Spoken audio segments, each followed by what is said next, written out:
The latest trailer for Alien Romulus is out, and it's bringing all the excitement with its return to hardcore horror and sci-fi elements that are a staple of Alien movies. Directed by Fede Alvarez, a mega fan of the first two Alien films, the trailer has offered a lot to keep franchise fans engaged and excited until the film releases. Set between these two iconic movies, Alien Romulus has new kinds of facehuggers, potential new Xenomorphs, and even the Black Goo. The trailer promises a mix of old-school horror, chaos, and the claustrophobic setting that made the franchise a cult favorite. I believe the movie will try to blend the bone-chilling tension of the original Alien and Aliens, the intense gore and wildness seen in later films like Covenant and Prometheus. In this video, we'll dive deep into the details, surprises, and Easter eggs brought by the latest trailer of Alien Romulus. So, without further ado, let's begin. Before we go into our explanation, we have a very small request. If you like our content, please support us by subscribing to our channel. This is a small click for you, but for us it means a lot. Thank you. Let's begin.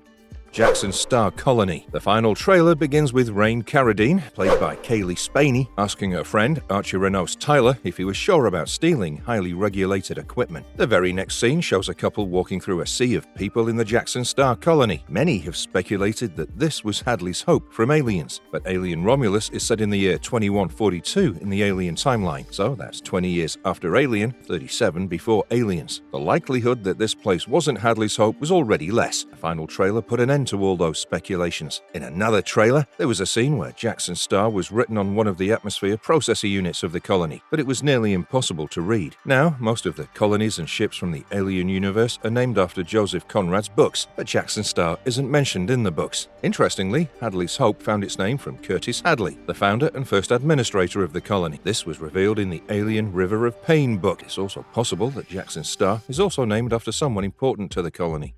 The atmosphere processor. Also in the same sequence is an atmosphere processor, which is making the air around it breathable for the humans in an otherwise unbreathable atmosphere on this strange new planet or planetoid. In movies like Aliens, we've seen that one atmosphere processor is enough to sustain a colony, but it seems that there are multiple such units in Jackson Star. So either the planetoid is way too hostile for human survival, or the atmosphere processors are still not as advanced as they would get in Aliens. A view from the orbit. It was erroneously believed that Jackson Star Colony was constructed on a planetoid we'd earlier seen in movies or games. Director Fede Alvarez put all such rumors to rest in a Q&A session. Jackson Star Colony is definitely set up on one of the 400 worlds that had been surveyed by Weyland-Yutani by the year 2179, which is when Aliens was set in. The planetoid from Romulus is also a gas giant that has a ring system, most similar to Kalpamos from Aliens. It seems that to get sunlight, one has to go to the orbit, because the heavy clouds in the atmosphere of this planetoid restrict the sunlight to reach the ground. Corbelan 4. Unlike its predecessors, like the Prometheus and Alien Covenant, this movie's main ship has a different name, so it breaks away from tradition. Corbelan 4 is a part of a series, tagged as the fourth one, which you can spot from the IV and 04 painted on its bow. So, why Corbelan 4? Pulling names from Joseph Conrad's novels is a thing in the Alien series, and this one's no different. Named after Padre Corbelan from Conrad's Nostromo, it carries a bit of that literary legacy. This ship is owned by Weyland-Yutani, though it's not clear if they built it themselves or not. Unlike the heavy-duty USS Sulaco, the Corbelan 4 is more about transport, and this is the ship that's carrying our group of young and unfortunate travelers. Set between the timelines of Alien and Aliens, the Corbelan 4 is more modern than the USCSS Nostromo, not as technologically advanced as the Sulaco. Striving for a better life. Much like the teaser for the movie explained, the final trailer also suggests that the youngsters from Jackson Star Colony are fed up with their lives on the colony and want a ticket out. I mean, who wants to live with a lack of sunlight in perpetual darkness and a dystopian landscape that's plagued with the greed of Weyland-Yutani? They found info about some valuable gear on Renaissance Station, which they believe can be scavenged in 30 minutes. Of course, that's further from the truth. It's also possible that the equipment they're talking about are actually Xenomorphs. Needless to say, their mission will take gruesome turns, and a better life will be the last thing they find. It's also possible that they don't get to live at all. MUTHUR 9000. The movie also introduces the ship's AI called Mother 9000. We know from the first Alien movie that Mother only serves the company's interests, considers everyone expendable as long as the company's interests are secured. Mother 9000 is an upgraded version of the AI from the first Alien movie, which had Mother 6000. If we know one thing about these evil softwares, it's that they shouldn't be trusted under any circumstances. The final trailer has Mother welcoming someone to the Romulus space station, but the space station is actually called Renaissance. So I'm assuming that this was done in order to lead the audiences in a different path so as to build a degree of surprise. Additionally, this could also mean that Romulus has a completely different AI. What is Romulus? So, the crew of tight-knit friends and siblings is on a mission aboard Renaissance Station. Interestingly, the station is split into two sections, Remus and Romulus. The name Romulus is super significant because it was taken from ancient Roman myths, in which Romulus and his twin brother Remus were the founders of Rome. However, things got dicey and Romulus ended up killing Remus, which makes it a story that echoes themes of betrayal and power struggles. This ancient tale might be hinting at some drama we can expect in the movie. The trailer, like the teaser before it, gives us a sneak peek with vibes from the first two Alien movies. A clean white area and a gritty industrial corridor that feels like the Nostromo. The main action takes place in Romulus, where all the creepy-crawly facehuggers and typical Weyland-Yutani chaos with xenomorphs are going down. Romulus is basically the secret part of the Renaissance that houses the labs where xenomorph experiments are conducted. There's also a scene that shows a beaker with some kind of liquid that has what looks like a xenomorph body part, presumably a facehugger's limb. Director Fede Alvarez lets slip that the crew pairs up, with some being biological siblings and others not so much. Pretty much sets the stage for potential backstabbing. Xenomorph hive. Part of the station has been transformed into a xenomorph hive, suggesting the presence of an alien queen. A Xeno hole. In the final trailer, there's a scene where a massive hole spans multiple levels of the Renaissance Station, giving a serious nod to the chaos of older Alien films. It looks like xenomorph acid did a number on the station, melting through floors with a hole big enough to fit a crowd. The big question is, how did it happen? Maybe a gigantic Xeno went kaboom? Or perhaps we had a pack of them causing havoc. Now, who's behind this Xeno disaster? It could be the young crew on a mission, or maybe some folks were already messing with the Xenos before our heroes even showed up. We'll have to wait for the movie drop to get the full story. One thing's for sure, Alien Romulus is shaping up to be a thrilling ride, packed with surprises that might just make it a standout in the franchise since James Cameron's Aliens.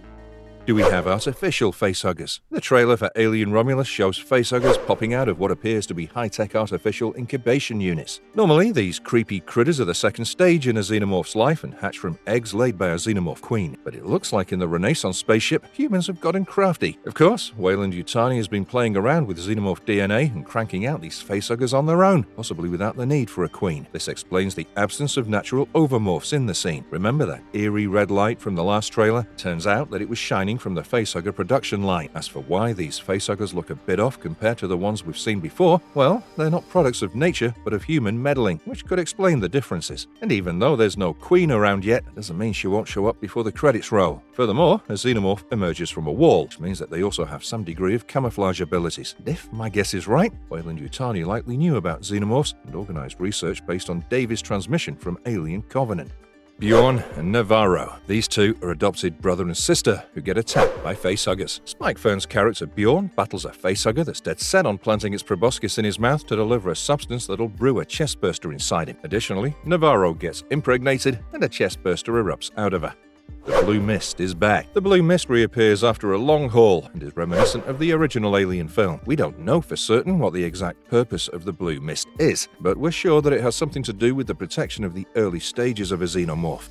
Andy's role and the black goo pathogen. Andy, the synthetic, can be seen walking in the blue mist, carrying vials that look like they're filled with black goo. Yeah, the same stuff that mutates and accelerates biological changes. In Ridley Scott's later movies, black goo was said to be the substance that the engineers introduced to Earth, which in turn led to the creation of human beings. Additionally, the black goo plays a major role in the comics. It's said to be a bioweapon that the engineers made use of. Couldn't really control the substance. So, if the black goo is present in the movie, does it mean that it'll further mutate the pre-existing creatures in the film? I mean, it could very well lead to the creation of a new xenomorph. Navarro's chestburster and the new medical device. Navarro realizes she has an alien embryo inside her, and it leads to a pretty scary scene. But more importantly, she's using a new type of medical device that lights up her back to reveal a chestburster inside her, ready to burst open. The scene cuts just as things get intense. The sound of bones crushing in the previous trailers sends chills down the spine. It's a mix of terrifying and visually stunning. Exactly the kind of jaw-dropping moment the director Fede Alvarez creates to show his respect for the original films while adding his unique flair. It looks like Navarro's fate is sealed, as another scene hints that she doesn't make it. Isabella Merced's character Kay is seen bloodied and holding Navarro.